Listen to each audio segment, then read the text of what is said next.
Selamat siang Bapak Ibu semua. Siang Pak. Yang kami hormati Bapak Kepala Sekolah yang diwakili sama Bapak Ibu Kurikulum, Ibu Wilda Sentiani SPD.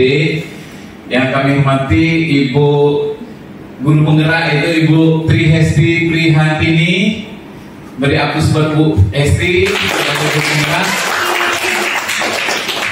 Dan yang saya hormati Bapak Ibu yang hadir dalam tugas Bu Esti, yaitu aksi nyata modul 1.4 diseminasi budaya positif.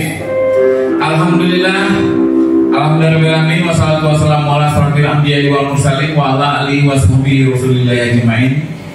Yang pertama adalah kita panjatkan rasa puji syukur kita kepada kehadirat Allah Subhanahu wa taala, Tuhan yang Maha Esa, yang telah memberikan kita kesempatan untuk menghadiri tugasnya Ibu Esti ini, aksi nyata modul 1.4.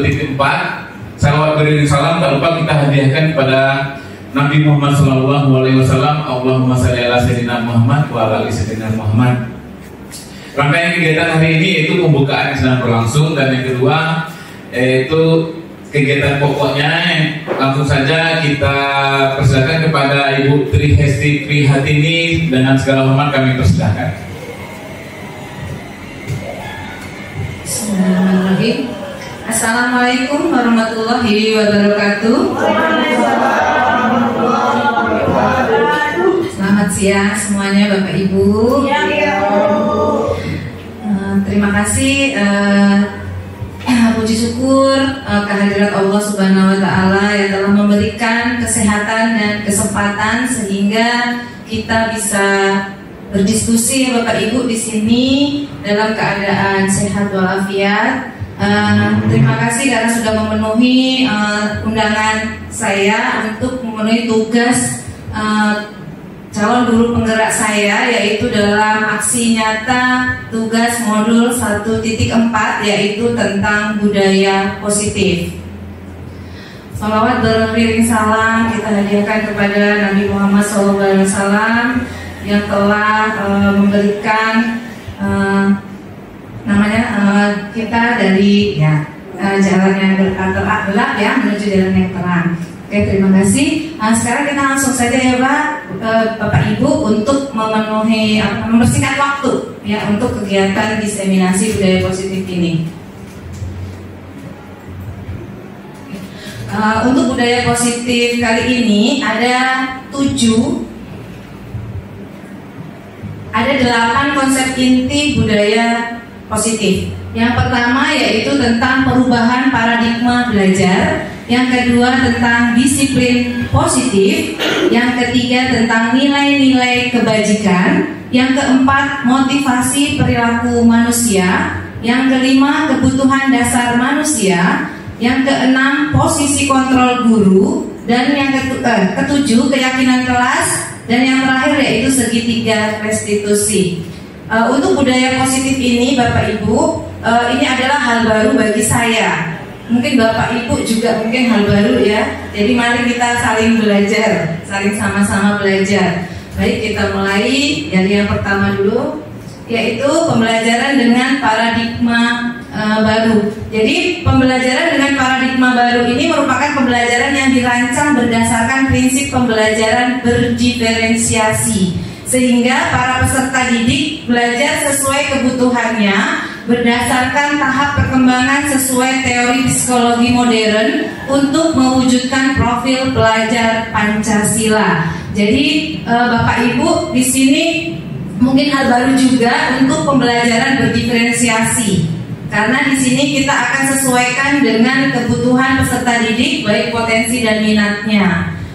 Mungkin selama ini sudah kita lakukan tetapi belum maksimal ya. Jadi mungkin seperti itu. Bisa jadi kita sudah berdiferensiasi dalam hal konten belajarnya saja, bahan ajarnya saja. Nah, di sini ada paradigma baru. Nah, di sini pembelajaran ini dikaitkan dengan profil pelajar Pancasila dengan dimensi-dimensinya yang sudah kita kenal kemarin ya Bu Wilda. Ada lagunya, ada nyanyiannya, anak-anak sudah hafal ya kemarin ya. Gimana Bu Wilda kemarin nyanyiannya ya? Ya, jadi ada 6 dimensi. Yang pertama yaitu beriman dan bertakwa kepada Tuhan Yang Maha Esa, kemudian berkebinekaan global, kemudian gotong royong, mandiri, kreatif, dan bernalar kritis. Ini sesuai dengan kurikulum merdeka kita yang saat ini sedang kita laksanakan, baru dilaksanakan. Nah, ini sejalan dengan pemikiran Ki Hajar Dewantara. Jadi memang pada prinsipnya tujuan pendidikan itu adalah menuntun anak agar sesuai dengan kodrat alam dan kodrat zamannya, untuk mendapatkan keselamatan dan kebahagiaan yang setinggi-tingginya. Jadi di sini sebenarnya guru itu hanya menuntun saja, karena laku dasar anak itu sudah ada. Jadi kita hanya menuntun saja Bapak Ibu, menuntun dan membimbing, intinya seperti itu saja. Kalau merubah itu sebenarnya ada kontrol tersendiri dari anak tersebut, apakah mau dikontrol atau tidak. Baik, kemudian selanjutnya, nah ini Bapak Ibu kita lihat ada tangan yang menggenggam di sini. Ibaratkan kita menggenggam benda berharga di salah satu tangan yang dikepalkan. Tapi kemudian ada teman yang Anda akan mencoba dengan sekuat tenaga dengan berbagai cara, baik bujukan, rayuan, paksaan, bagaimana caranya untuk meminta Anda memberikan hal berharga yang ada di tangan kalian, tangan Bapak Ibu. Nah, apa yang akan terjadi kira-kira Bapak Ibu? Ada yang mau mencoba berpendapat? Apakah ibu atau bapak mau menyerahkan hal yang berharga dengan mudahnya, atau malah semakin menggenggam erat hal berharganya? Semakin menggenggam erat, berusaha untuk mempertahankan. Semakin menggenggam erat, berusaha untuk mempertahankan benda berharga itu tetap dalam genggaman kita. Oke, jadi di sini Bu Wilda tetap teguh ya, tetap teguh untuk menggenggam. Nah, adakah yang dengan mudahnya untuk melepaskan genggaman? Ada. Baik, silakan Ibu. Kalau kami memilih di sini untuk melepaskan genggamannya, karena lebih baik kita memberikan hal yang paling berharga pada diri kita untuk orang lain sehingga bisa dimanfaatkan sebaik-baiknya. Bagus sekali Bunda ya. Oke, jadi di sini ada ada yang teguh dan satu lagi ada yang membuka, tapi memang dengan pemikiran yang berbeda ya, Bapak Ibu ya. Memang sebenarnya di sini ada kalau untuk kontrol itu sebenarnya adalah kontrol ada pada diri sendiri. Jadi Bu Yeni mungkin melepaskan genggamannya itu memang karena beliaunya sendiri dari dalam hatinya untuk melepaskan, bukan karena bujukan atau rayuan atau mungkin paksaan. Sedangkan Bu Wilda teguh dengan pendiriannya. Nah, untuk mempertahankannya. Jadi keduanya memang sebenarnya adalah kontrolnya adalah pada diri sendiri. Jadi kita hanya bisa dikontrol oleh diri kita sendiri, tidak dengan orang lain. Tetapi mungkin ada situasi-situasi tertentu yang memungkinkan mungkin kita untuk peluangnya 50-50, menang-menang semua dua-duanya. Misalkan di sini kita misalkan di genggaman kita ada voucher misalnya 1 miliar. Kemudian bujukannya secara halus, tapi misalnya yuk kita investasikan yang 1 miliar itu, kan nanti akan menguntungkan gitu kan. Jadi akhirnya itu dengan kontrol diri kita juga kita berusaha melepaskan itu, karena memang ada sesuatu hal yang bisa yang bisa membuat kita untuk melepaskannya. Jadi intinya di sini memang adalah kontrol diri itu ada pada diri sendiri, bukan pada orang lain. Silahkan Bu Tiur. Oke, baik. Nah di sini memang ada miskonsepsi tentang teori kontrol. Jadi ada 4 ilusi tentang atau miskonsepsi tentang teori kontrol ya Bapak Ibu. Ada yang pertama ilusi guru mengontrol murid. Kemudian ada ilusi bahwa semua penguatan positif, efektif dan bermanfaat. Yang ketiga, ilusi bahwa kritik dan membuat rasa bersalah mampu menguatkan karakter. Kemudian yang terakhir ilusi bahwa orang dewasa berhak memaksa. Di sini kita akan ini oleh Dr. William Blazer dalam kontrol teori. Nah, kita bahas satu persatu Bapak Ibu. Ada ilusi guru mengontrol murid. Mengontrol atau mengontrol? Iya betul ya. Oke, pada dasarnya kita tidak dapat memaksa murid untuk berbuat sesuatu jikalau murid tersebut memilih untuk tidak melakukannya. Walaupun tampaknya guru sedang mengontrol perilaku murid, hal demikian terjadi karena murid sedang mengizinkan dirinya dikontrol. Saat itu bentuk kontrol guru menjadi kebutuhan dasar yang dipilih murid tersebut. Teori kontrol menyatakan bahwa semua perilaku memiliki tujuan, bahkan terhadap perilaku yang tidak disukai. Jadi di sini ada ilusi guru mengontrol murid. Sebenarnya murid itu yang memang mengizinkan dirinya untuk dikontrol. Ya. Tetapi kita ilusinya bahwa kita yang mengontrol murid gitu. Inilah adalah miskonsepsi sebenarnya. Kadang kita memang berpikiran kita orang dewasa ya, nanti itu bisa memaksa, dalam arti kita bisa mengontrol ini loh tingkah laku anak seperti ini. Tetapi kita tidak memikirkan bahwa memang anak itu mengizinkan dirinya, karena pada saat itu kebutuhan dasar, kontrol kebutuhan dasar itu menjadi pilihan murid itu sendiri. Ya, itu untuk ilusi guru mengontrol murid. Ini banyak ya terjadi ya Bapak Ibu ya kalau yang ini. Yang kedua, ilusi bahwa semua penguatan positif, efektif dan bermanfaat. Di sini penguatan positif atau bujukan adalah bentuk-bentuk kontrol. Segala usaha untuk mempengaruhi murid agar mengulangi suatu perilaku tertentu adalah suatu usaha untuk mengontrol murid tersebut. Dalam jangka waktu tertentu, kemungkinan murid tersebut akan menyadarinya dan mencoba untuk menolak bujukan kita, atau bisa jadi murid tersebut menjadi tergantung pada pendapat sang guru untuk berusaha. Jadi di sini adalah kita sebagai guru menguatkan hal-hal positif atau membujuk murid untuk mempengaruhi murid agar melakukan sesuatu sesuai dengan bujukan kita. Nah, pada saat itu mungkin murid akan dikontrol, tetapi seiring waktu itu murid kemungkinan akan menyadarinya. Ada yang menolak, tetapi ada juga yang mungkin akan lebih bergantung kepada kita. Jadi anak tidak mandiri lagi, sebenarnya seperti itu. Jadi ternyata bujukan-bujukan itu bukan hal yang bagus juga gitu. Tapi mungkin ada juga kasus-kasus tertentu yang harus melalui bujukan. Nah, seperti itu. Kemudian yang ketiga, ilusi bahwa kritik dan membuat orang merasa bersalah dapat menguatkan karakter. Ini kadang kita juga ya Bapak Ibu, kita membuat murid kita merasa bersalah dengan kata-kata yang halus tapi menusuk ya, biasanya seperti itu. Nah, ini menggunakan kritik dan rasa bersalah untuk mengontrol murid menuju pada identitas gagal. Jadi ternyata kritikan itu dan membuat murid kita merasa bersalah itu malah membuat identitas yang gagal, bukan identitas yang sukses. Dalam arti di sini mereka belajar untuk merasa buruk tentang diri mereka. Mereka mengembangkan dialog diri yang negatif. Kadang-kadang sulit bagi guru untuk mengidentifikasi bahwa mereka sedang melakukan perilaku ini, karena seringkali guru cukup menggunakan suara halus untuk menyampaikan pesan negatif. Jadi banyak juga yang ini, saya juga melakukan seperti itu. Nah, karena tahu ini jadi kita mulai berubah sedikit. Tidak apa-apa, kita sama-sama belajar ya Bapak Ibu. Nah, iya. Oke, yang keempat, ilusi bahwa orang dewasa memiliki hak untuk memaksa.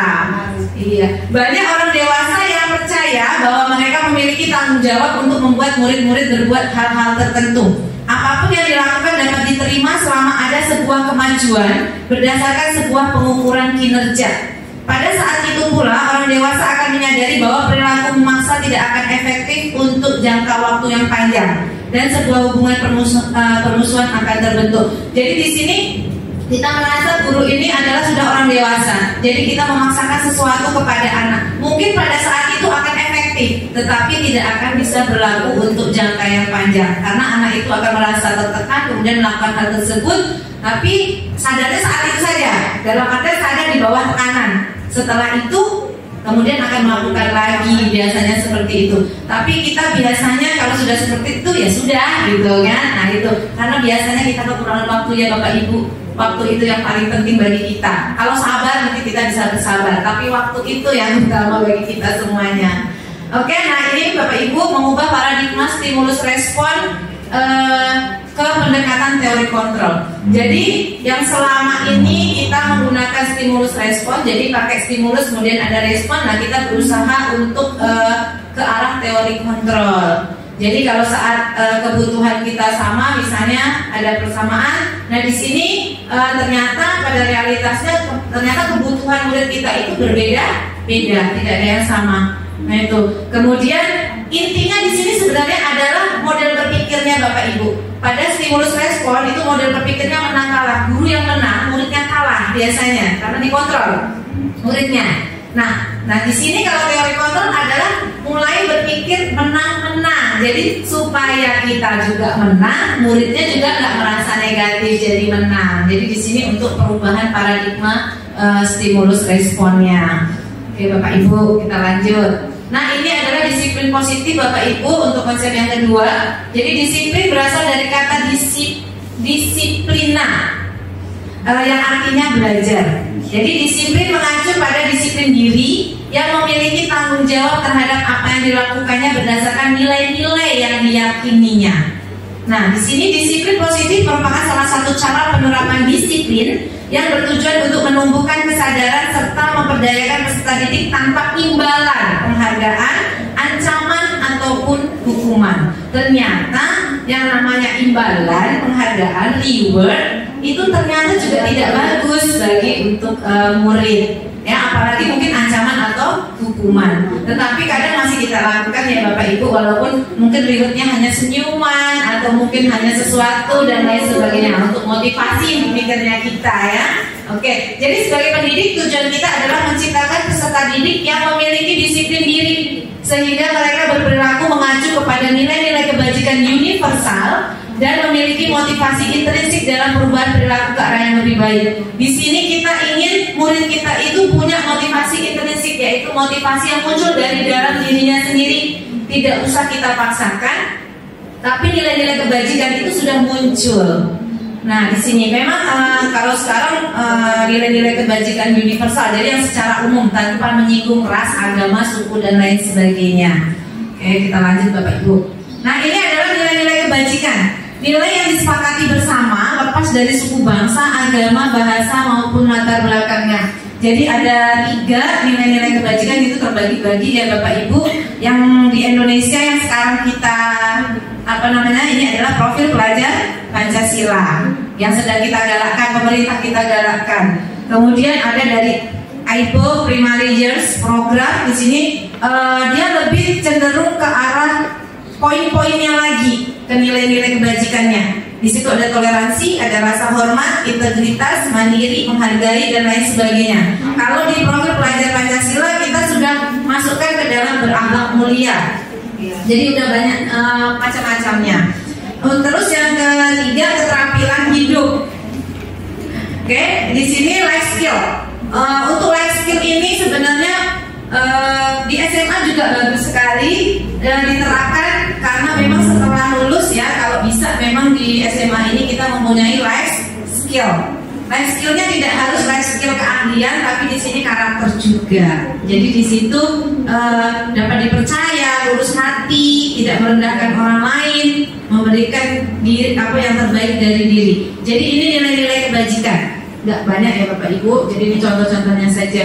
Nah, di sini ada kebutuhan dasar manusia. Jadi kebutuhan dasar manusia ini adalah segala sesuatu yang kita lakukan untuk mendapatkan apa yang kita inginkan. Seluruh tindakan yang kita lakukan memiliki tujuan tertentu, dan semua usaha terbaik yang kita lakukan adalah dalam rangka agar kebutuhan dasar kita terpenuhi dengan baik. Di sini Bapak Ibu, apabila ada murid kita yang sering melanggar nilai-nilai kebajikan, sebenarnya mereka sedang mencari, membutuhkan salah satu kebutuhan dasar manusia. Jadi kebutuhan dasar manusia ini ada 5.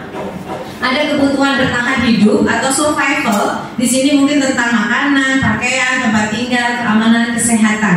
Nah, di sini misalnya ada di kelas kita mungkin ada anak yang usil mengambil makanan dari kawannya. Nah, ini bisa jadi karena orang tuanya mungkin tidak menyiapkan bekal bagi dia. Jadi kebutuhan dasar, misalnya lapar dan lain sebagainya, tidak terpenuhi, sehingga mereka akan mengambil atau mengusilin dari kawan yang lain gitu. Bisa jadi. Nah, cuman kan kadang kita tidak melihat motif mereka ya. Jadi asal ini jahil gini dan langsung kita marah gitu. Biasanya kan seperti itu gitu kan. Yang kedua, kasih sayang dan rasa diterima. Jadi rasa diterima, dipedulikan, berbagi, kerjasama menjadi bagian dalam kelompok. Jadi memang ada kebutuhan murid, mungkin dia merasa seperti caper, cari perhatian, kadang keluar masuk, Bu izin ke toilet gitu, nanti kawannya ketawa dan lain sebagainya, balik lagi ke toilet, pulang lagi. Itu sebenarnya dia merasa ingin diterima, dia butuh cinta kasih, rasa sayang gitu, diterima di kelompoknya itu. Tapi dengan melakukan hal-hal yang melanggar nilai-nilai kebajikan, karena sering bolak-balik ke toilet gitu, padahal tidak sakit perut gitu, hanya untuk cari perhatian. Nah, seperti itu. Kemudian penguasaan, harga diri, keinginan untuk dianggap pemimpin, berprestasi, diakui, didengar. Jadi di sini ini pengen merasa bahwa dia itu wah gitu, saya bisa kok ngelakuin ini daripada teman yang lain. Jadi penguasaan, jadi merasa kita itu punya kuasa di tangan. Ya, kemudian kebebasan. Nah, mandiri, memiliki pilihan, mencoba hal baru, mampu mengendalikan arah dirinya. Kalau kebebasan ini bukan berarti kita membebaskan anak secara bebas, tapi ada batas-batas tertentu, kontrol yang memang harus diberikan. Tapi memang kebutuhan kebebasan ini mungkin untuk anak-anak yang SMA seperti kita ya Bapak Ibu. Kalau SD, SMP mungkin kebebasan belum ini ya. Kalau yang SMA sudah mulai. Kemudian kesenangan, jadi anak itu senang bermain, ya, humor, antusiasme, tertawa. Jadi memang ada saatnya, ya dia pengen senang. Jadi kalau dia nggak suka dengan misalnya pelajaran, akhirnya kan nggak suka dengan gurunya, atau nggak suka gurunya, akhirnya nggak suka dengan pelajarannya. Banyak yang seperti itu, apalagi matematika itu sulit misalnya. Iya, karena yang lain kayaknya lebih ini deh, matematika itu sudah momok ya bagi murid-murid kita gitu kan. Nah, di sini butuh anak-anak ini seperti butuh kesenangan, yaitu mungkin guru bisa menjalankan dengan pembelajaran yang lebih menyenangkan dan lain sebagainya, sehingga murid ini merasa senang untuk belajar matematika. Bahkan mungkin matematika ditunggu setiap hari untuk ibunya datang ke kelas ya kan. Nah, itu kan bagus sekali tuh ya. Saya beri matematika saja, kalau biologi mah hafalan ya Bapak Ibu, jadi nggak terlalu. Nah, ini motivasi perilaku manusia tadi, ada motivasi tertentu, yaitu yang pertama untuk menghindari ketidaknyamanan atau hukuman, kemudian untuk mendapatkan imbalan atau penghargaan dari orang lain, yang ketiga untuk menjadi orang yang mereka inginkan dan menghargai diri sendiri dengan nilai-nilai yang mereka percaya. Nah, untuk dua yang di atas itu adalah motivasi ekstrinsik Bapak Ibu. Jadi motivasi yang datang dari luar. Jadi di sini untuk menghindari ketidaknyamanan hukuman, jadi murid melakukan disiplin diri karena takut dihukum biasanya. Ini adalah tingkatan terendah dari motivasi perilaku manusia. Jadi anak-anak itu sebenarnya tidak mengulangi hal-hal yang dilanggar karena dia takut dihukum, takut diomelin sama gurunya. Setiap hari bosan juga mungkin melihat mereka itu diomelin. Akhirnya mereka ya udah motivasinya untuk menghindari ketidaknyamanan atau hukuman. Nah ini intrinsik karena dari luar. Kemudian yang kedua, untuk mendapatkan imbalan atau penghargaan dari orang lain. Murid melakukan disiplin diri karena ia menginginkan imbalan. Motivasi ini satu tingkat di atas motivasi pertama. Jadi lebih tinggi lagi. Di sini mungkin murid akan rajin belajar karena kita memberi suatu imbalan lebih, atau nilainya mungkin lebih, atau dengan senyuman, atau disapa mungkin dengan rasa cinta kasih, ya kan, oleh gurunya maksudnya gitu kan. Jadi mereka merasa, saya senang lah pelajaran ini karena ibunya kok baik sekali, ramah, gini-gini. Jadi ada imbalan. Tetapi pada saat kita tidak bisa, kita tidak memberikan imbalan, mungkin mereka akan kecewa, ya kan. Biasanya seperti itu. Nah, kemudian yang terakhir ini adalah motivasi intrinsik, yaitu untuk menjadi orang yang mereka inginkan dan menghargai diri sendiri dengan nilai-nilai yang mereka percaya. Nah, di sini murid melakukan disiplin diri karena sadar akan nilai kebajikan. Ini adalah motivasi yang akan membuat seseorang memiliki disiplin positif. Ini adalah motivasi tertinggi di antara tiga itu. Ya, kalau murid sudah memiliki motivasi yang nomor 3 ini, itu sudah aman Bapak Ibu. Mereka akan merasa merdeka, bertanggung jawab, ya, mandiri dan lain sebagainya. Tapi sulit sekali Bapak Ibu untuk memunculkan motivasi intrinsik ini pada murid-murid kita. Kita coba. Nah, untuk ketiganya, di situ nanti ada hukuman, konsekuensi dan restitusi. Untuk restitusi itu adalah yang terbaik dari ketiga itu karena ada kesepakatan, kolaborasi. Nah, kalau hukuman ini yang sering kita lakukan yaitu kalau melanggar peraturan ya Bapak Ibu biasanya. Jadi hukuman itu tidak terencana atau tiba-tiba. Kemudian murid tidak tahu apa yang akan terjadi atau tidak dilibatkan, bersifat satu arah, berupa hukuman fisik atau psikis. Misalnya pada saat kita di kelas, tiba-tiba terus ada murid kita yang ngantuk, bengong aja. Setelah itu gurunya bilang, silakan maju ke depan untuk mengerjakan gitu.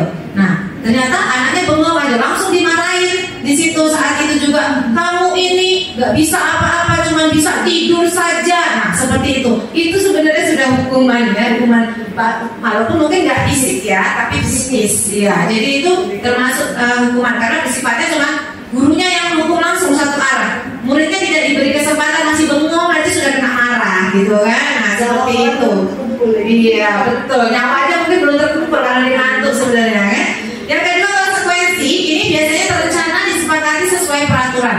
Ini ada kesepakatan antar murid dengan guru biasanya, tetapi murid tetap dibuat tidak nyaman karena konsekuensi ini biasanya satu arah juga dari gurunya. Konsekuensi. Nah, sikap guru selalu memonitor murid. Jadi kalau konsekuensinya misalnya harus seperti ini, guru tetap akan monitor terus. Jadi ini posisi pemantau biasanya untuk kontrol guru pemantau. Jadi ya kalau ada kita melanggar misalnya telat gitu kan. Nah, telat terlambat kemudian kita memberi kesepakatan seperti ini. Tapi pada saat itu kita tetap memantau dia kesehariannya, dipantau. Tetap kita pantau terus. Jadi murid merasa akan tidak nyaman. Nah, kalau yang ketiga restitusi, ini yang sangat luar biasa susah kita terapkan tapi akan kita coba. Jadi proses menciptakan kondisi bagi murid untuk memperbaiki kesalahan, proses kolaboratif yang mengajarkan murid untuk mencari solusi sendiri. Jadi di sini kita akan menstabilkan identitasnya dulu, kemudian validasi tindakannya, tapi kemudian kita akan meyakini menanyakan keyakinannya dan kita mencari solusinya itu bersama Bapak Ibu. Tapi memang membutuhkan waktu. Karena bahasanya yang akan digunakan nggak boleh terlalu lembut, nggak boleh terlalu kasar. Nah itu saya sendiri mencoba juga sulit sekali. Kadang-kadang naik tinggi nadanya sudah beda lagi. Ya, kalau ini mungkin Bapak Ibu yang halus ya, suara halus nih, mungkin seperti itu. Nah ini ada konsep disiplin dengan identitas gagal. Jadi ternyata hukuman dan penghargaan itu bisa menyebabkan identitas murid kita bukan menuju ke identitas yang positif atau sukses, tapi bisa menuju ke identitas yang gagal atau negatif. Jadi kalau hukuman itu biasanya menyakitkan. Nah, di hati mungkin ya kalau perkataannya ini kalau ucapan, tapi kalau fisik ya sakit di badan juga gitu. Kemudian tidak nyaman, murid takut, memaksa, kemudian murid menyembunyikan kesalahan. Jadi murid itu akan biasanya berbohong supaya tidak diberi hukuman karena takut. Nah itu. Kemudian murid menjadi rendah diri. Nah penghargaan juga itu nanti ada yang namanya hukuman penghargaan, dihukum karena penghargaan. Jadi ada macam-macam nanti. Nah tidak efektif, merusak hubungan, mematikan kreativitas, menghukum dengan sistem ranking, merampas hak menghargai dirinya. Jadi di sini, nah ini dihukum oleh penghargaan. Jadi saat kita berulang kali menjanjikan hadiah kepada anak-anak agar berperilaku bertanggung jawab, atau kepada seorang murid agar mempelajari sesuatu yang baru, atau kepada seorang karyawan agar melakukan pekerjaan yang berkualitas, kita sedang berasumsi mereka tidak dapat melakukannya, atau mereka tidak akan memilih untuk melakukannya. Ini Alfikon ya.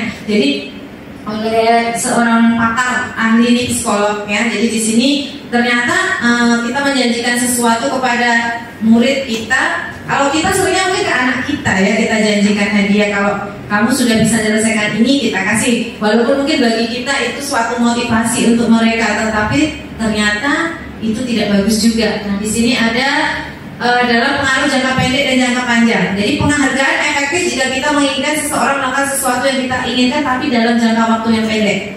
Jika kita menggunakan penghargaan lagi dan lagi, maka orang tersebut akan bergantung pada penghargaan yang diberikan, serta kehilangan motivasi dari dalam. Jika kita mendapatkan penghargaan untuk melakukan sesuatu yang baik, maka selain kita senantiasa berharap mendapatkan penghargaan tersebut lagi, kita pun menjadi tidak menyadari tindakan baik yang kita lakukan. Contohnya misalnya kalau diterapkan itu, contohnya sih, misalnya kita tidak tepat waktu, datang tepat waktu, disuruh datang disiplin waktu lah, misalnya datang ke sekolah, ada rewardnya tiap bulan. Misalnya seperti itu.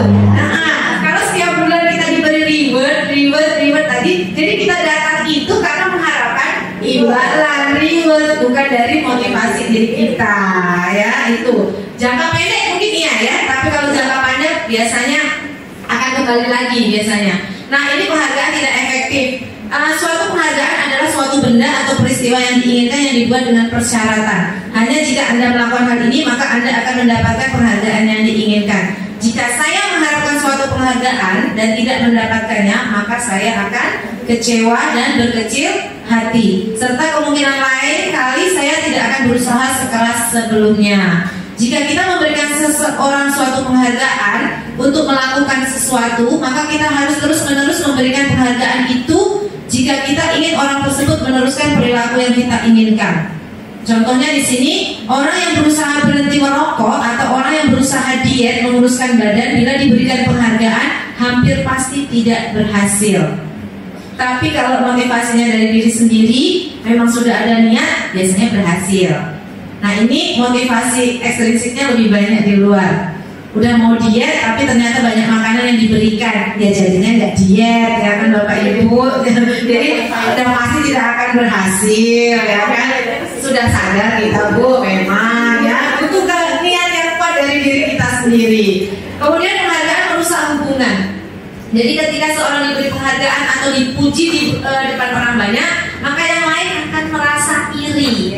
Dan sebagian dari mereka akan tidak menyukai orang yang diberikan penghargaan tersebut. Jadi ini mungkin seperti kalau kita mungkin pada saat terima rapot ya Bapak Ibu, bagus sekali kurikulum 13 kemarin tidak mencantumkan ranking ya. Jadi tidak ada yang merasa cemburu, merasa iri gitu kan, atau mungkin merasa rendah diri karena dia ranking terakhir gitu kan. Nah, ya, jadi bisa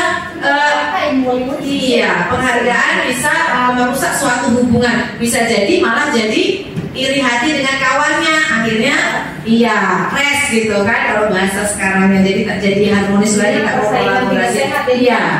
Iya betul sekali. Jadi itu penghargaan merusak hubungan. Kemudian penghargaan mengurangi ketepatan. Jadi di sini ada percobaan Bapak Ibu, sekelompok anak laki-laki berusia sekitar 9 tahun diminta untuk melihat gambar-gambar wajah yang ditampilkan di layar, dan mereka harus memberitahukan jika wajah-wajah tersebut sama atau berbeda. Gambar-gambar tersebut hampir sama.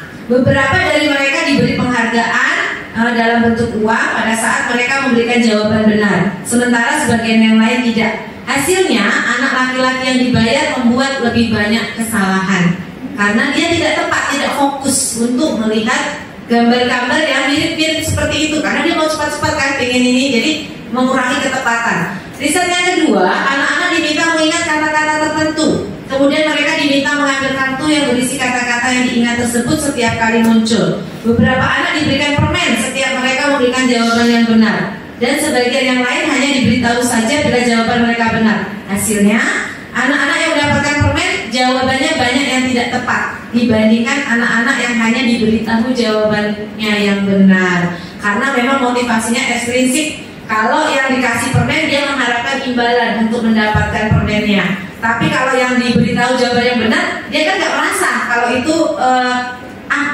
juga nggak akan diberi reward untuk apa. Tapi mereka akan tetap fokus untuk seperti itu.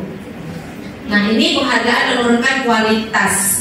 Jadi ternyata suatu penghargaan itu apabila kita berikan secara terus-menerus, itu ternyata bisa menurunkan kualitas murid itu sendiri.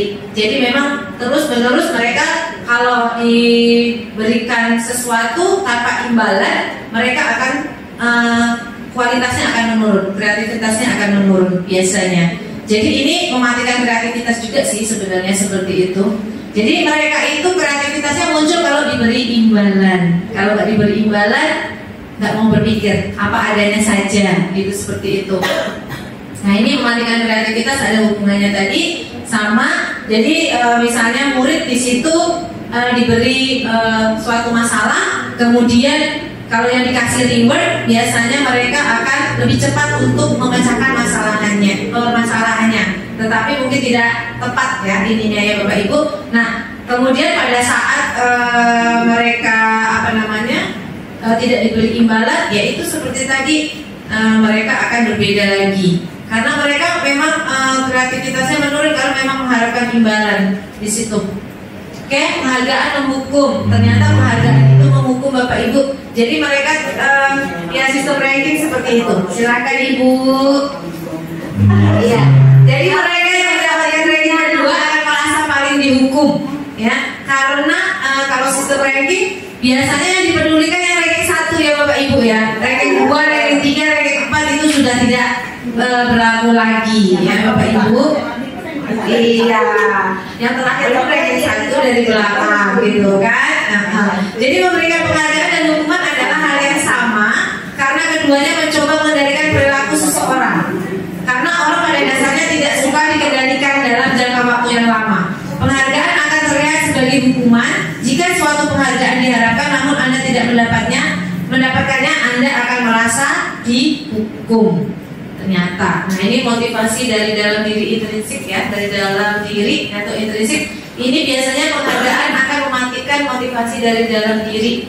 Karena memang dari luar ya Bapak Ibu, kalau suatu imbalan-imbalan penghargaan kan dari orang lain, bukan dari diri sendiri. Jadi misalnya seperti itu. Nah ini yang sering kita lakukan, nanti Bapak Ibu bisa melihat 5 posisi kontrol guru di manakah kita berada. Apakah di tempat berhukum, atau membuat merasa bersalah, atau sebagai teman, atau sebagai pemantau, dan atau sudah sebagai manajer. Kita lihat videonya ya Bapak Ibu. Ini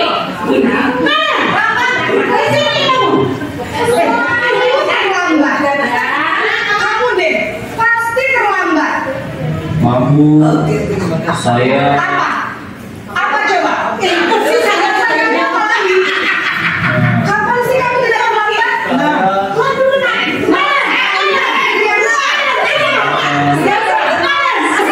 Gak kapok sih kamu.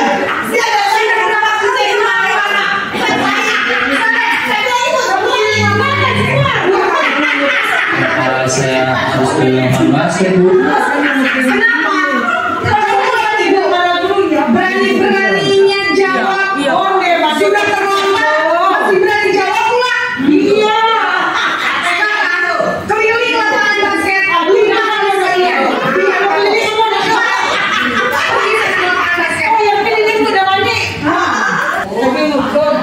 Oke Bapak Ibu, nah berdasarkan video tadi itu posisi kontrol sebagai penghukum.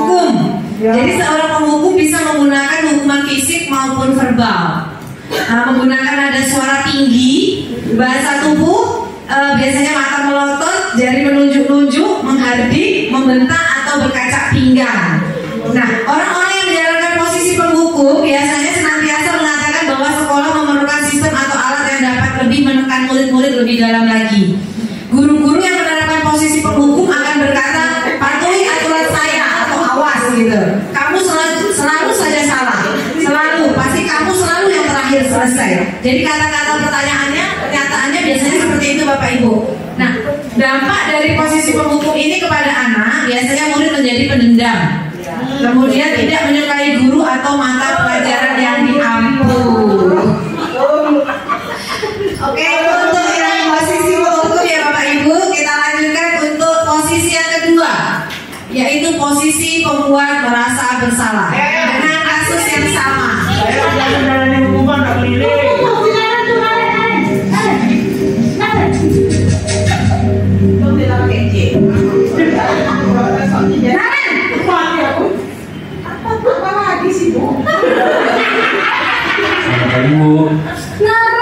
Naren, kamu kenapa terlambat lagi, nak? Naren, kamu senang ya bikin ibu susah ya? Iya, Bu. Kalau kamu terlambat lagi, nanti ibu yang ditegur bapak kepala sekolah, nak.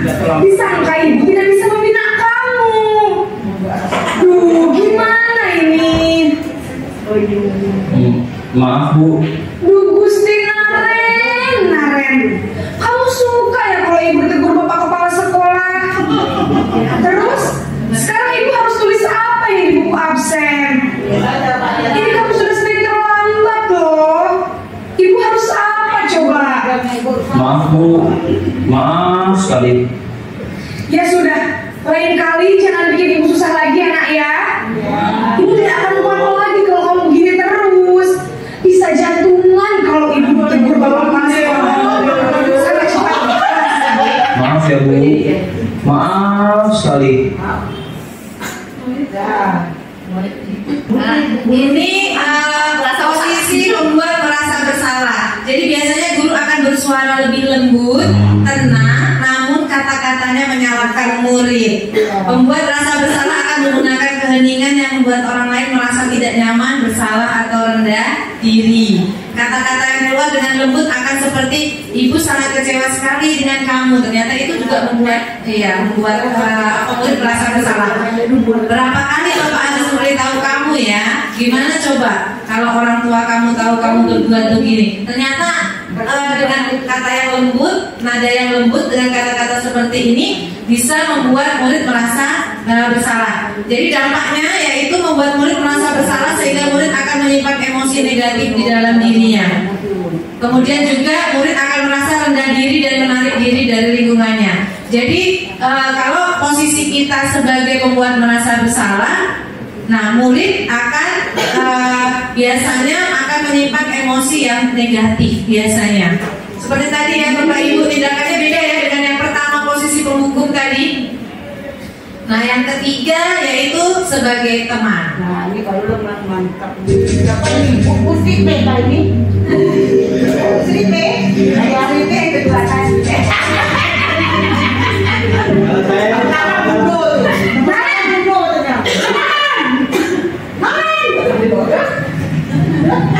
Selamat pagi, Bu. Wah, sudah jam berapa ini nak? Selamat pagi ya saya. Iya, Bu. Habis ibu saya mengajarkan saya, Bu. Kamu malah menyalahkan ibu kamu. Kamu bukannya anak yang paling kencang. Terlambat sih. Iya, Bu. Saya memang terlambat bangun tadi. Jadi biar bisa kencang, tetap gak kencang, Bu. Ya sudah sana.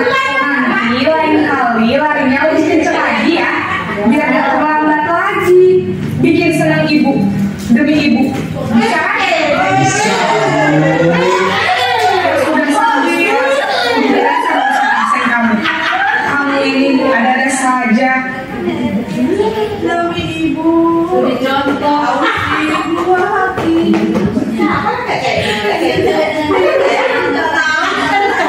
Oke Bapak Ibu, ini adalah posisi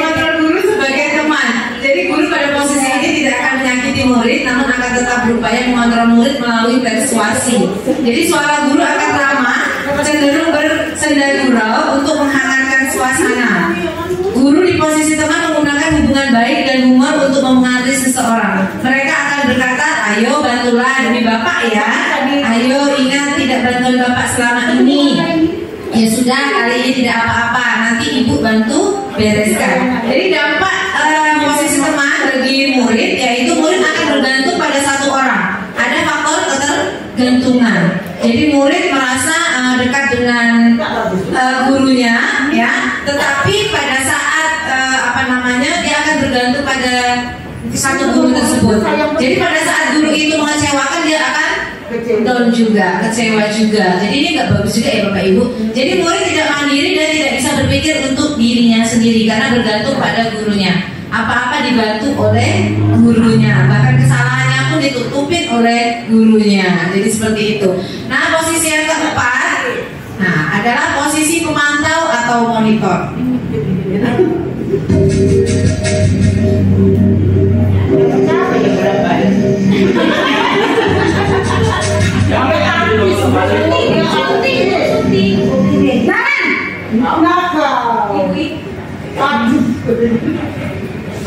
Selamat pagi Bu. Naren, apa peraturan sekolah kita tentang jam berapa kita harus masuk sekolah?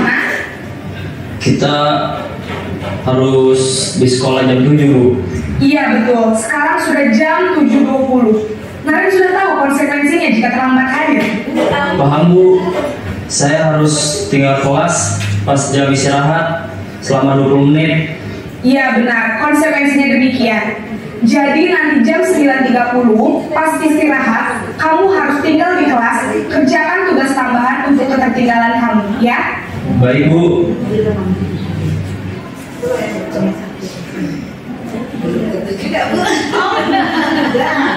Oke, jadi ini posisi pemantau Bapak Ibu. Memang diharapkan apabila tidak mencapai posisi manajer ya, ini adalah posisi pemantau untuk seorang guru. Jadi seorang pemantau akan bersuara datar, tidak emosional, tidak bersenda gurau ataupun menggunakan suara tinggi dan cenderung formal. Nah, di sini tercipta identitas diri positif atau berhasil. Pemantau sering perlu senantiasa memantau. Pada saat murid diberikan sanksi, maka guru pun harus senantiasa mengawasi. Jadi di sini masih ada guru untuk mengontrol juga. Guru mengarahkan murid berdasarkan peraturan dan konsekuensi. Jadi diarahkannya kepada peraturan. Ya. Kemudian seorang pemantau sangat mengandalkan penghitungan, catatan, data yang dapat digunakan sebagai bukti atas perilaku seseorang. Pertanyaan yang diajukan seorang pemantau biasanya peraturannya apa? Apa yang telah kamu lakukan? Sanksi atau konsekuensinya? Seperti tadi ya Bapak Ibu dari ini kan konsekuensinya. Jadi dampak dari posisi pemantau ini untuk murid akan menghitung konsekuensi dan hadiah tanpa memahami sepenuhnya nilai kebajikan yang dituju. Kemudian tidak sepenuhnya mandiri. Nah sekarang ini adalah posisi yang terakhir Bapak Ibu, yang posisi yang diinginkan. Nah, idealnya bagi murid, tapi mungkin kita belum melakukan. Bahkan saya sendiri belum melakukan.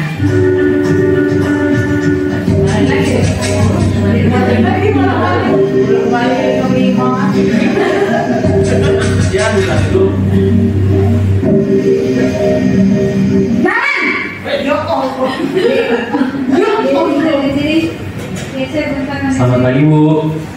Selamat pagi Naren.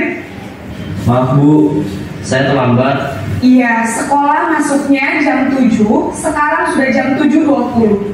Jadi sekarang bagaimana ya Naren? Maaf Bu, saya lupa setel alarm saya semalam.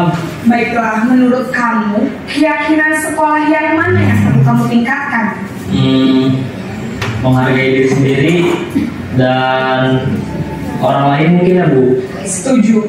Jadi, apakah Naren meyakini prinsip saling menghormati tersebut? Iya Bu, saya meyakininya. Apakah Naren bersedia memperbaiki masalah keterlambatan ini? Bersedia Bu. Bagaimana kamu akan perbaiki masalah keterlambatan ini?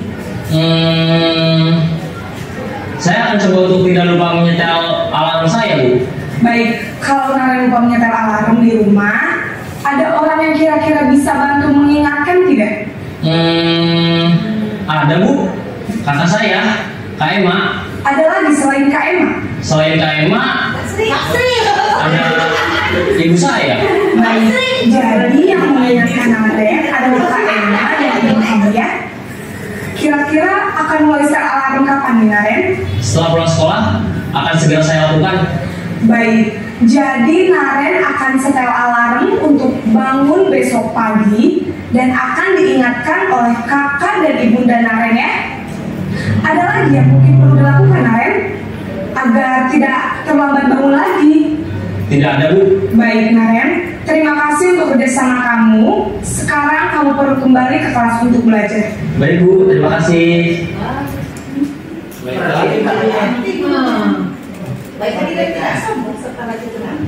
Baik Bapak Ibu, jadi itu adalah posisi sebagai manajer. Posisi ini memang posisi paling ideal untuk seorang guru. Tapi susah sekali ya Bapak Ibu untuk mencapai hal tersebut. Tapi nggak apa-apa Bapak Ibu, kita perlu belajar sedikit demi sedikit. Iya, kita berusaha. Kalau tidak menjadi manajer, ya minimal pemantau. Iya. Tapi kalau sudah jadi penghukum ya Pak, kalau jadi penghukum bagaimana Pak Ginting? Kayak Ginting itu. Jadi, ya posisi manajer ini suara gurunya netral, tidak emosional, tidak terlalu ramah dan tidak bernada tinggi. Tercipta identitas positif atau berhasil. Jadi murid itu akan bisa menuju ke identitas positifnya. Kemudian guru akan dengan tulus mengajukan pertanyaan-pertanyaan bermakna agar membuka pikiran murid. Tadi seperti tadi, guru membimbing murid untuk memecahkan masalahnya secara mandiri. Jadi seorang manajer akan berkata apa yang kita yakini. Ini kembali ke keyakinan kelas. Kemudian apakah kamu meyakininya? Jika kamu meyakininya, apakah kamu bersedia memperbaikinya? Jika kamu memperbaiki ini, hal ini menunjukkan apa tentang dirimu? Apa rencana kamu untuk memperbaiki hal ini? Jadi itu pernyataan-pernyataan seperti itu untuk seorang manajer. Nah, dampak posisi dari manajer untuk murid ini adalah murid menjadi mandiri, kemudian percaya diri dan dapat memecahkan masalahnya. Tapi memang memerlukan waktu yang panjang daripada untuk posisi sebagai penghukum ataupun sebagai mungkin pembuat merasa bersalah ya Bapak Ibu tadi ya. Nah sekarang bisa kita bertanya pada diri sendiri, di posisi manakah kira-kira saat ini kita berada, Bapak Ibu berada? Apakah di posisi sebagai penghukum, pembuat rasa bersalah, kemudian sebagai teman, pemantau, ataupun sebagai manajer? Campur-campur. Ada saatnya mungkin kita sudah sebagai pemantau, tetapi kadang kembali lagi mungkin itu sebagai teman ataupun sebagai pembuat merasa bersalah. Kalau ibu-ibu kebanyakan biasanya pembuat merasa bersalah dengan nada halusnya, tapi kata-katanya menyakitkan di hati biasanya ya Bapak Ibu. Tapi itu bisa membuat trauma ternyata Bapak Ibu bagi anak-anak tersebut, bagi murid-murid kita. Bahkan mungkin kita kadang tidak sadar menerapkan juga pada anak kita sendiri ya Bapak Ibu di keluarga ya. Iya, ya kan? Apalagi dengan anak sendiri karena mikirnya, oh itu kan anak sendiri gitu kan, bukan anak orang lain gitu kan. Jadi seperti itu. Oke, nah ini contoh yang lain penerapan 5 posisi kontrol guru pada saat siswa tidak memakai atribut lengkap saat upacara bendera. Jadi kalau posisi penghukum biasanya hormat pada bendera selama 1 jam, langsung aja dihukum, disuruh hormat bendera di situ, langsung tegak di situ. Nah, terus kalau pembuatan rasa bersalah, berapa kali ibu atau bapak harus memberitahu kamu selalu saja mengecewakan ibu atau bapak. Kata-kata mengecewakan ini ternyata bisa membuat murid merasa bersalah. Kalau kita karena udah terbiasa mungkin ya, jadi akhirnya ya dengan gampangnya mengucapkan kata seperti itu. Jadi kata mutiara. Kata mutiara. Baik. Kemudian yang teman di sini kata-katanya, ayo dong ikuti aturan sekolah. Tolong bantu ibu atau bapak ya sekali ini. Ya sudah tidak apa-apa. Lain kali jangan sampai berbuat seperti ini lagi. Ini nadanya sangat ramah sekali kalau posisi sebagai teman. Bahkan murid-murid kita mungkin menganggap kita sudah sebagai teman, tidak setara lagi dengan sebagai gurunya. Ya, kemudian pemantau biasanya dikaitkan dengan peraturan ya Bapak Ibu, peraturan atau konsekuensi. Jadi kamu sudah melanggar peraturan sekolah, kamu tahu konsekuensinya. Setelah upacara kamu beri atributnya ke koperasi dan jangan diulangi lagi. Di sini masih satu arah karena kita menunjukkan untuk anak memberi atributnya. Ya, penyelesaiannya masih dari bukan siswa murid tapi dari kita, dari gurunya. Nah yang terakhir ini manajer. Jadi apakah kamu tahu kesalahanmu? Ditanya dulu kesalahannya bagaimana. Kemudian kira-kira bagaimana kamu memperbaiki kesalahanmu. Di sini anak diajak untuk saling berkomunikasi ya. Jadi saling berdiskusi, kesepakatan di antara guru dan muridnya bagaimana ya untuk memperbaiki kesalahannya. Jadi untuk solusinya. Oke, ini ada keyakinan kelas lari. Nah, kalau udah PPT dari Canva ke PPT ini seperti ini. Iya. Jadi keyakinan kelas, Bapak Ibu sekarang mungkin yang kemarin-kemarin kita lakukan itu adalah pembuatan kesepakatan kelas. Tetapi sekarang itu ternyata lebih ke keyakinan kelas. Karena keyakinan kelas ini biasanya merupakan nilai-nilai kebajikan yang universal, jadi umum, tidak ada berhubungan dengan ras, agama ataupun apa. Jadi secara umum. Nah ini serta disepakati oleh seluruh pihak dalam kelompok tertentu. Jadi kalau dulu kita bikin kesepakatan kelas, kalau kesepakatan kelas ini biasanya masih dalam pernyataan-pernyataan yang bentuknya masih seperti negatif. Misalnya dilarang membuang sampah sembarangan di kelas. Nah, kalau keyakinan kelas itu bersifatnya lebih ke universal, jadi lebih ke pernyataan positif. Jadi misalnya menjaga kebersihan dalam kelas atau bekerja sama membersihkan di dalam kelas. Jadi pernyataannya itu bersifat universal, umum, tidak menjurus ke salah satu ke pernyataan yang negatif. Jadi keyakinan kelas di sini biasanya itu lebih cenderung ke nilai-nilai keyakinan si Bapak Ibu. Jadi nilai-nilai yang umum, misalnya saling menghormati, saling menghargai. Nah, kemudian disiplin waktu. Jadi tidak menggunakan kata tidak, jangan, tidak boleh.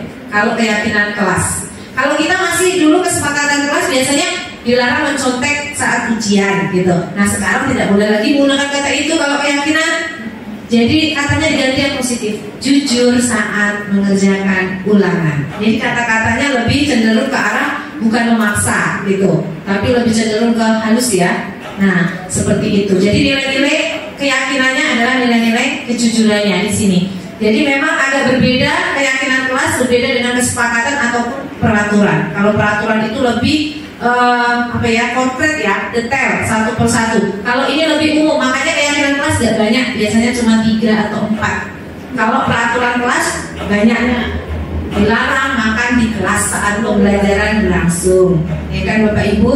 Kemudian banyak biasanya kata-katanya menggunakan seperti itu. Nah itu bisa kita coba ya Bapak Ibu. Ini mumpung anak murid baru nih banyak, jadi boleh dicoba untuk membuat keyakinan kelas. Keyakinan kelas ini bisa untuk wali kelas, bisa juga untuk guru mapel ya? Bisa semuanya. Iya, jadi bisa. Jadi kalau guru mapel berarti nanti berhubungannya dengan keyakinan pada saat kita masuk mata pelajarannya. Tapi kalau berhubungan ke wali kelas itu berhubungannya udah ke satu kelas dengan guru-guru yang lain harus ini sepakat. Nah, secara umumnya harus ada kesepakatan.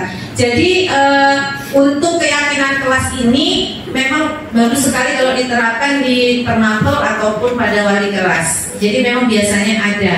Nah ini biasanya nanti diakhiri ada penandatanganan. Jadi memang siswa-siswa itu menandatangani untuk keyakinan kelas karena memang universal. Jadi seperti ini. Nah mungkin ini enggak. Nah ini pembentukan keyakinan kelas biasanya sifatnya abstrak, kemudian berupa pernyataan universal, dibuat dalam pernyataan positif seperti tadi, jangan menggunakan kata dilarang, tidak boleh ya, jangan dilarang, tidak boleh dan lain sebagainya. Pokoknya kata-katanya jangan yang negatif lah. Diganti mungkin yang mencontek ya jujur gitu. Jadi ada kayak apa sih namanya sinonim ya, sinonim apa sih antonim ya Bu ya? Kalau lawan kata itu apa namanya? Dengan peraturan kelas ada bedanya? Beda. Dengan peraturan kelas. Peraturan kelas ini biasanya lebih cenderung ke arah guru memberikan, oh ini peraturan saya seperti ini. Kalau keyakinan kelas itu dari anaknya Bu. Anaknya mencoba untuk untuk mencari curah pendapatnya dulu. Jadi apa nanti baru kita gurunya yang menyeleksi dalam artian menyamakan persepsinya. Tapi secara umum, kalau peraturan tertulis juga sih Bu, tertulis. Tapi kalau peraturan itu dia lebih detail Bu. Misalnya dilarang mencontek, dilarang membuang sampah, kemudian bersikap sopan di kelas misalnya. Nah, masuk tepat waktu dalam kelas gitu. Nah, kalau yang di sini mungkin bisa jadi kata-katanya disiplin, disiplin dan bertanggung jawab gitu di kelas saat pembelajaran. Terus saling menghormati dan menghargai guru dan antar teman. Tapi di dalamnya sudah ada cakupan-cakupan yang lebih luas sebenarnya. Jadi lebih universal Kalau peraturan dia lebih konkret, lebih detail. Ya, kayak diberi contoh. Nah itu seperti itu. Kemudian sedikit saja agar mudah diingat. Makanya keyakinan kelas itu hanya 1 sampai 4, nggak banyak biasanya. Sesuai dengan kondisi kelas dan sekolah sehingga mudah diterapkan. Nah semua warga sekolah atau warga kelas dilibatkan saat membuat keyakinan kelas. Jadi kalau keyakinan kelas itu ada hubungan timbal balik. Anak membuat surat pendapat seperti ini, guru juga. Kemudian anak melakukan hal seperti itu, kita juga harus melakukan hal yang seperti itu juga. Iya, tempel. Saya pakai seperti ini, pakai kertas plano kemarin, mencoba. Sebenarnya pakai jamboard itu bagus juga, sama yang kayak ibu kemarin kita ini. Cuman kan belum bawa HP ya, jadi agak susah kita ini. Jadi ya sementara pakai kertas plano dulu. Nah ini prosedurnya banyak sekali, pembentukannya boleh nanti di ini ya Bapak Ibu ya. Jadi memang di pertama itu untuk murid-murid ada curah pendapat tentang peraturan atau perlu disepakati di sekolah atau di kelas. Kemudian mencatat semua masukan boleh. Kemudian susun menjadi pembentukan keyakinan kelas dengan kalimat yang positif. Kadang anak masih menggunakan kata tidak boleh. Kemarin juga sudah dibilang pun, ya namanya juga hal baru ya. Jadi mungkin seperti itu. Kemudian tinjau kembali curah pendapat yang sudah dicatat. Nah, kemudian kalau sudah dapat kesimpulannya berapa untuk keyakinan kelasnya. Nah, keyakinan kelasnya ini perlu ditinjau ulang. Jadi tidak bisa berubah, jadi bisa berubah dalam seiring waktu perkembangannya.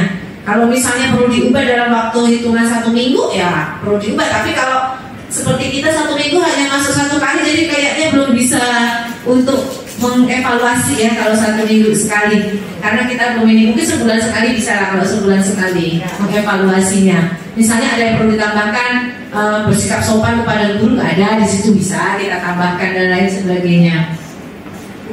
Ya. Oke. Nah ini contoh keyakinan kelas Bapak Ibu. Jadi modelnya seperti ini.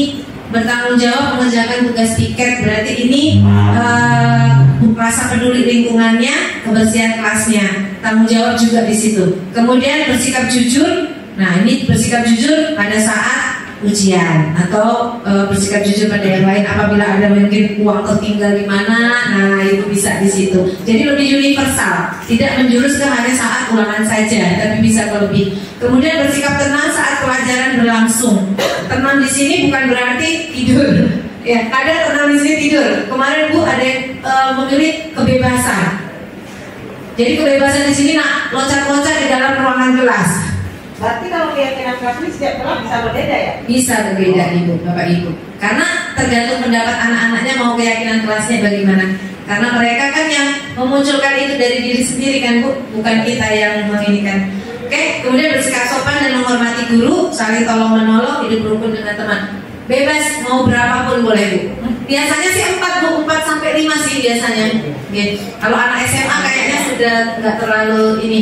Nah ini yang terakhir segitiga restitusi Bapak Ibu. Ini yang paling, yang seperti tadi sebagai posisi manajer. Jadi kita perlu melakukan segitiga restitusi. Ini proses dialog yang dijalankan oleh guru atau orang tua agar dapat menghasilkan murid yang mandiri dan bertanggung jawab. Nah di sini kita bisa melihat videonya.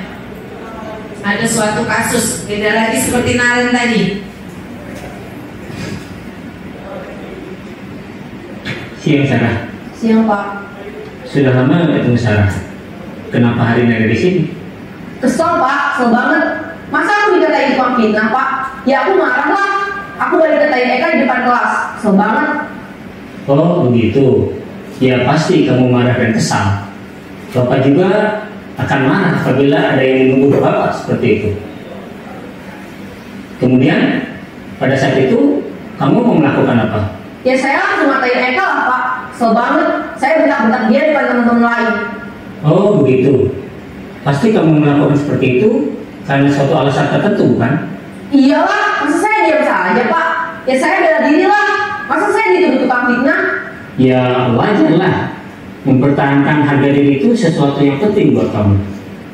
Untung kamu tidak bertindak lebih gegabah lagi, hanya membentak-bentak. Iya Pak. Untung saya masih bersabar dan hanya membentak saja. Sudah gemes padahal, saya pasti bela diri lah. Ya pasti ya. Tapi kamu memilih untuk tetap bertahan dan bersabar. Kamu memilih untuk tidak berbuat lebih parah lagi, bukan? Iya. Nah, sekarang coba kita lihat lagi tindakan kamu yang bentak-bentak Eka di kelas. Tindakan kamu itu kira-kira sesuai dengan keyakinan kelas atau prinsip kamu tidak? Enggak lah Pak. Capek Pak jadi pemarah. Jadi keyakinan atau prinsip mana yang kurang sesuai dengan keinginan kamu? Ya, saya sebenarnya sangat menghargai orang lain. Mungkin saat itu saya menjadi emosi, jadi tidak menunjukkan sikap itu. Kamu meyakini tidak?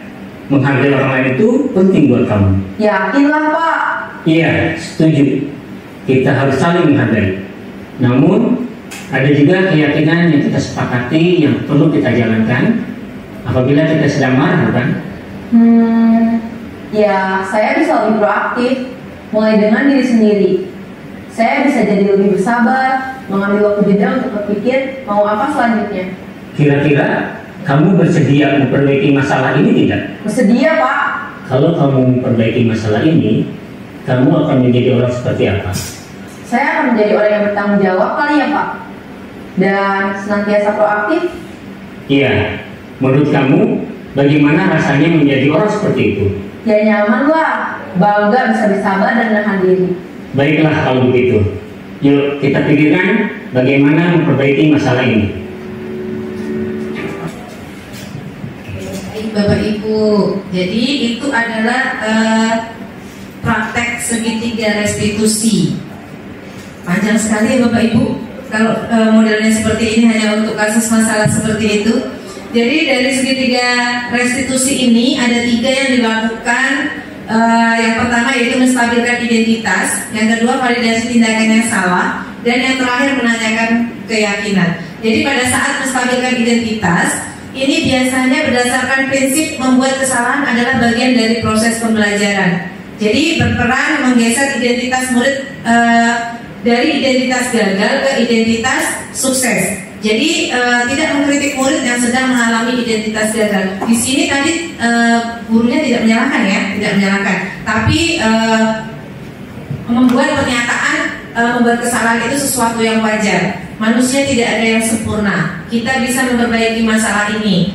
Jadi saya tidak menanyakan kesalahannya, tapi fokus memperbaiki masalah ini. Apakah saat ini kamu tengah menjadi orang yang baik untuk dirimu sendiri? Nah itu seperti itu. Jadi menstabilkan identitas modelnya seperti itu.